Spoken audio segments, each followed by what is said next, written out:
Mr. FCP, I'm just tickled pink that you've made this community, and I'm very excited for your event. I'm not sure if I can make it, but I wanted to record this for you. It will be not very much editing. There will be children screaming in the background, and I really hope that I can bore the shit out of you with my autistic interest, which is monkeys. I really love monkeys. This is my... I just really, really like monkeys t-shirt for monkeyjunglebrand.com. They do incredible work. And monkeys was my minor in college. And monkeys being my degree makes me zero money. I paid thousands of dollars for it, for funsies, just because I enjoy it. It will not help me in my chosen career of therapy.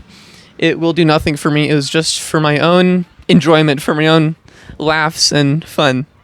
And it really took me on a beautiful journey because now I am pretty good at fossil hunting. And I wanted to tell you all about fossil hunting for monkeys, which can be done right here in this glorious country of ours. That was far too much preamble. I'm going to get right into just boring the shit out of you and Shimbo now. I really hope that your eyes just glaze over and you just can't stand this video. So 50 million years ago, in the Eocene period, a interior seaway bisected the U.S. from the Rockies to the Appalachians. And when that finally rose, it created a nice lowland swamp, a verdant, wet bog in which lived tons of creatures, including the very first monkeys. And these very first monkeys can now be found in our glorious eternal homeland of Wyoming. So that's where we went to dig up monkey bones. We know that we've found soil that contains fossils when we find a paleosol, and that's mainly what we're looking for. Paleosols are just ancient soils. Today they look like rounded clay hills in formations that people would know as like a badland. Not a lot of plants. And each year it rains and more of this clay soil washes away, which exposes more fossils. We grade paleosols from 0 to 4, 0 being an undeveloped soil that would be like a stream bed or like a lake bed, something where minerals aren't really deposited. And 4 would be a very developed soil, a forest or a grassland where the tree roots and the grass roots deposit minerals at separate depths. And in those 0 paleosols, you find lots of fish, gators, stuff like that. And in 4, you find mammals, birds, stuff like that. So you can actually predict what type of fossils you're going to find based on the paleosol that you're digging in. Now, let me just hit on the importance of how rare it is that fossils actually form. If every single one of the 300 to 400 million people in the US died right now, if they pushed the button, dropped all the nukes, no more people, only 20 to 80 of those humans would be preserved in the fossil record.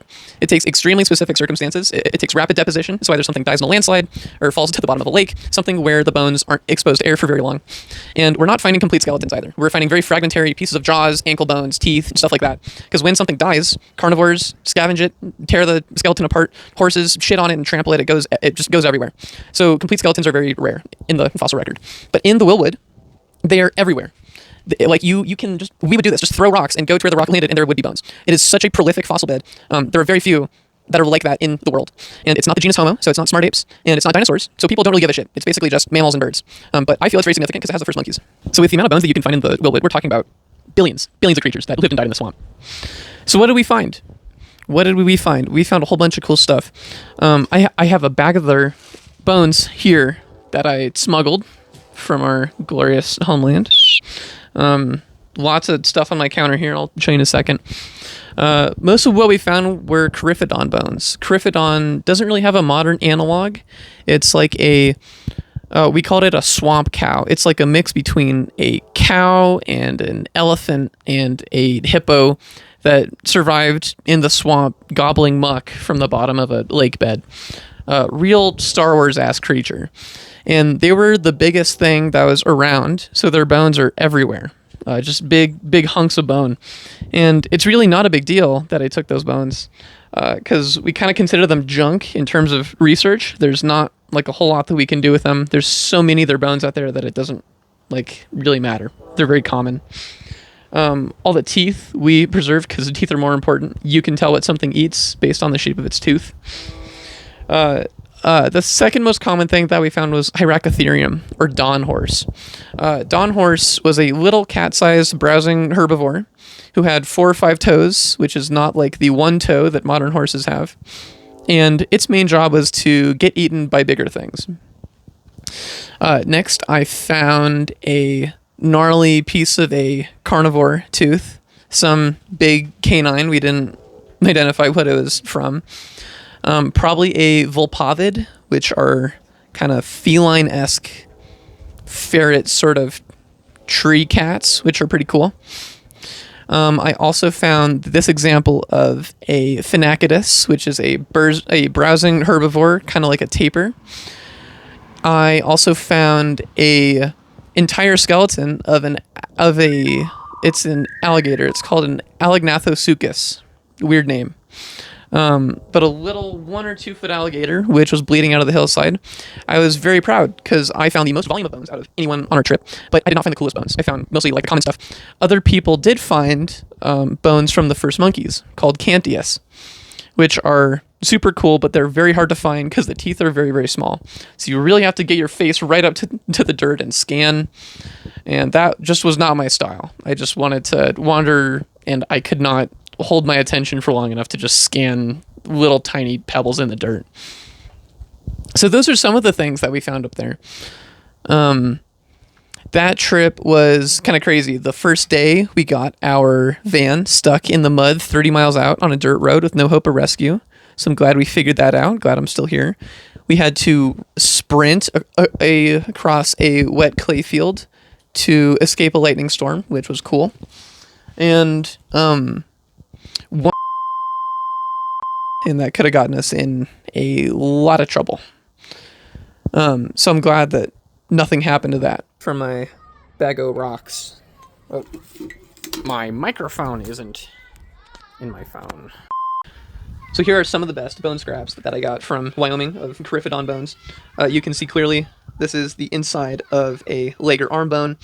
You can actually see the pitted marrow in the center, and kind of like the outside of the bone. And that's another example. Here's one where you can super clearly see the distinction between like the outer bone and where the bone marrow would be, this like hollow portion in the center. People say that you can tell if something is a fossil because if you lick it, then you will feel all of the pits in the bone like sucking up your spit. So let me try that.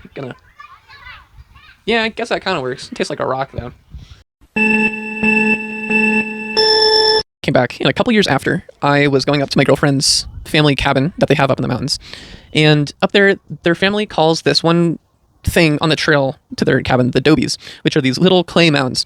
And I saw them, and I saw banding in them, and I was like, holy shit, I need to go check this out. That looks like a paleosol. So I geared up. I was like super excited. It was snowing. I totally wrecked my Vans in the mud, but I didn't care because I was so excited about it. So I trudged out there, and sure enough, there were 15 million year old horse bones. Their cabin sits on a massive ancient horse graveyard, and I can proudly say that I'm the most prolific horse grave robber in Chaffee County. So Pliohippus was the direct descendant of Hyracotherium 50 million years ago. So we have this kind of 35 million year gap in which horses came to Colorado and died in this like mountain valley. And I have 3 of the coolest bones here. I put them back in the cabin. I had them, I put them in frames, give them back to her family. Want the bones to be at their cabin instead of just like in my house collecting dust, so that everyone could enjoy them.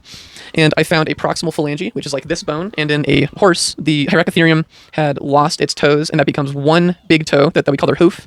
And I found this bone, the proximal phalange, where they like load all their weight onto. And I also found a tooth. The tooth is much different than a Hyracotherium tooth. The tooth of a Hyracotherium has a whole bunch of like little bumps and ridges on it, and a Pliohippus tooth has ridges that we would more associate with a grass eater, so we can tell its diet is changing.